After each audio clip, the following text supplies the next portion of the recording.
वज़ीर आला सिंध ने मसीही बरादरी के साथ क्रिसमस का केक काटा और उन्हें मुबारकबाद दी। क्रिसमस के मौके पर वज़ीर आला हाउस में शानदार तकरीब हुई। वज़ीर आला सिंध की जानिब से क्रिसमस केक काटा गया। वज़ीर आला ने मेहमानों के साथ ग्रुप फोटो भी बनवाया। Archbishop emeritus Karachi cardinal Joseph Coutts ने वज़ीर आला सिंध का शुक्रिया अदा किया। क्रिसमस केक काटने के बाद पाकिस्तान की तरक्की और खुशहाली के लिए दुआएं की गईं। वज़ीर आला सिंध ने मसीही बरादरी के साथ क्रिसमस का केक काटा और उन्हें मुबारकबाद दी। क्रिसमस के मौके पर वज़ीर आला हाउस में शानदार तकरीब हुई। वज़ीर आला सिंध की जानिब से क्रिसमस केक काटा गया।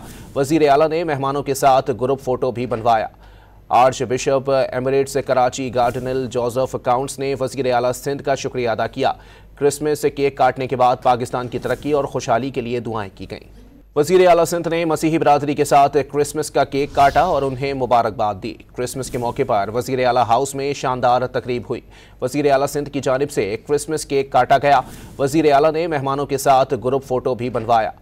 Arch bishop emeritus Karachi cardinal Joseph Coutts ने वज़ीर आला सिंध का शुक्रिया अदा किया। क्रिसमस केक काटने के बाद पाकिस्तान की तरक्की और खुशहाली के लिए दुआएं की गईं।